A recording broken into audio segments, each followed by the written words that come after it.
프롤로그. 좋은 예술작품이라는 것은 뭘까?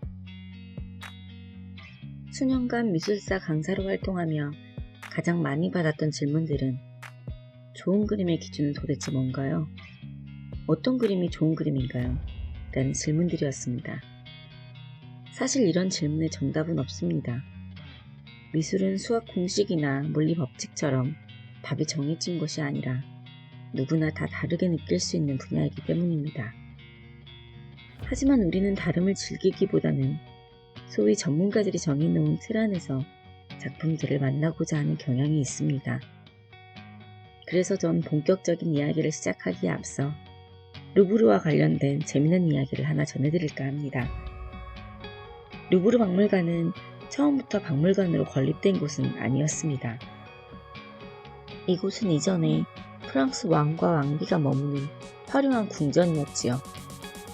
하지만 1789년 7월 14일 우리가 익히 알고 있는 프랑스 대혁명이 발발하고 루이 16세와 마리 앙뚜아네트가 잔두대에서 처형되지요. 그러고 나니 더 이상 그들이 머물던 궁전도 필요치 않게 되었습니다. 이후 혁명 세력들은 루브르 궁전을 어떻게 활용할지 고민하다 부르봉 왕조가 소유하고 있던 수많은 예술작품을 국민에게 공개하기로 합니다. 그리고 드디어 1793년 루브르 박물관이 그 서막을 열게 됩니다. 부디 루브르에서는 우리가 소장하고 있는 이 작품들의 가치가 얼마쯤이나 될까 궁금했던지 실제 작품들의 가치를 책정합니다. 현재 루브르 박물관이 소장한 작품 가운데 가장 유명한 작품이자 그 경제적인 가치만 40조 원에 이른다는 모나리자. 당시 모나리자에 매겨진 가치는 과연 얼마였을까요? 고작 9만 프랑에 불과했습니다. 5만 프랑이면 파리 시내에 일반 주택을 한 채 구입할 수 있을 정도였다고 하니 지금과 비교하면 그리 큰 평가는 아니었던 것 같습니다. 때로 제 모나리자 바로 앞길목에 전시되어 있는 바람에 사람들이 있는 줄도 모르고 지나쳐버리는 작품이 있습니다. 역사상 가장 아름다운 그림을 그렸다고 평가받는 라파엘로의 성무자와 세리자 요한이라는 작품입니다. 루브르 박물관 개관 초기 이 작품이 매겨졌던 가치는 얼마쯤이었을까요? 무려 모나리자의 6배가 넘는 60만 프랑으로 당시 루브르에서 가장 큰 가치를 인정받았던 작품입니다. 하지만 지금은 아무도 관심을 두지 않는 작품이 되었네요. 이렇듯 예술작품의 가치라는 것은 불변하는 것이 아니라 시대에 따라 사회적 분위기와 유행에 따라 얼마든지 달라지기 마련입니다. 그래서 전 여러분이 이 책에서 소개하는 작품들을 이렇게 만나보는 것은 어떨까 싶습니다. 수많은 작품을 만나고 색을 덮기 직전 우리가 작품을 하나씩 가질 수 있게 된다면 어떤 작품을 선택할지 한번 고민해보기 바랍니다. 전 누구나 선택하는 모나리자를 선택하지는 않을 것 같습니다. 저만이 느끼는 최고의 작품을 찾아볼 것 같아요. 물론 여러분이 선택한 작품이 현재 미술계에서 높은 가치를 인정받고 있지 못한 작품일 수도 있습니다. 하지만 그럴 땐 세상이 나의 이 깊은 심리안을 쫓아오지 못하는구나 라고 한탄하면 그뿐입니다. 좋은 작품은 남이 정해주는 것이 아니라 나 스스로 정하는 것입니다.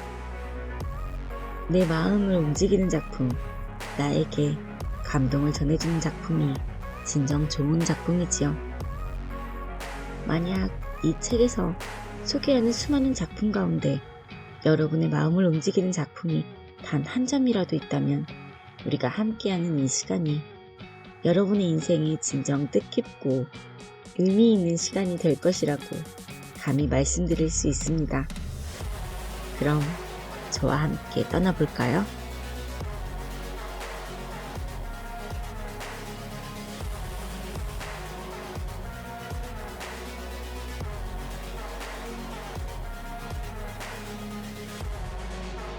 인류의 보고 루브르 박물관.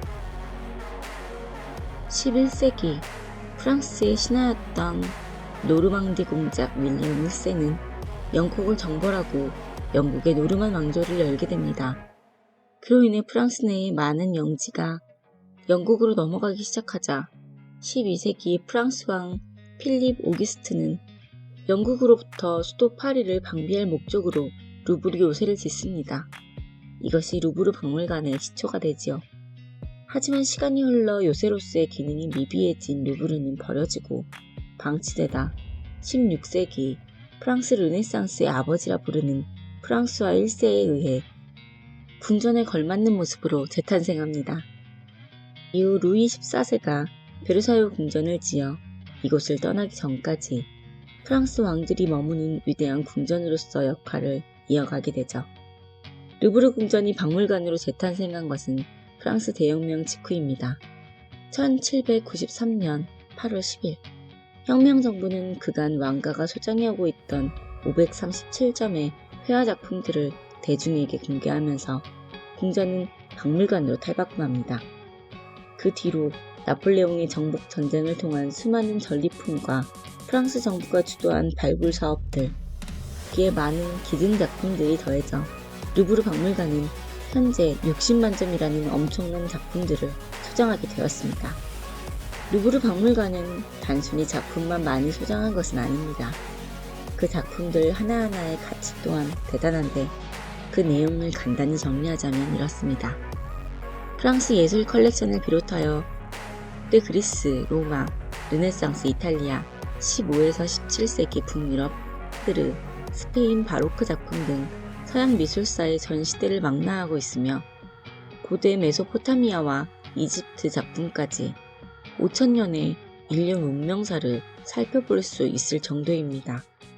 워낙 많은 작품을 소장하고 있다 보니 루브르 박물관을 다 둘러보려면 몇 달이 걸린다는 등의 근거 없는 이야기가 전해지곤 하는데 실제 전시되는 작품은 3만 5천여 점이며 이것도 순환 전시로 이루어져 동시에 다 전시가 되는 것은 아닙니다. 제 개인적인 생각으로 일반인들이 꼭 봤으면 하는 작품들은 200여 점 정도이기에 넉넉하게 감상하더라도 이틀 정도면 충분히 루브르를 즐길 수 있고 이마저도 어렵다면 최소 6시간 정도 할애해 주요 작품들을 찾아보는 것을 추천드립니다. 루브르 박물관은 유리 피라미드 아래 나폴레옹 홀을 중심으로 슐리관, 드논관, 리슐리 외관까지 3개의 관으로 구성됩니다. 슐리관에서는 루브르 박물관이 과거 요새 시절이었던 성벽의 모습을 시작으로 고대 메소포타미아, 이집트, 그리스 시대의 유물들과 17에서 19세기에 이르는 프랑스 회화들을 만나볼 수 있습니다.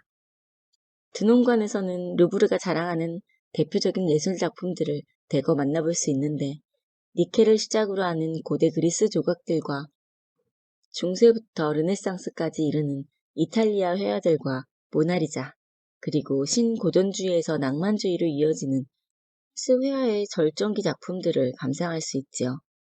끝으로 리슐리 외관에서는 주로 화려한 궁정 예술 작품들과 플랑드르 북유럽 회화, 그리고 루벤스의 걸작인 마리 드 메디치 연작들을 접할 수 있습니다. 모두 둘러보면 좋겠지만 슐리관으로 입장해 드눈관으로 빠져나오는 코스를 선택한다면 반나절 일정으로 루브르의 대표적인 작품들을 두루 살펴볼 수 있으니 우리도 이 기본 코스를 따라가 보기로 하겠습니다.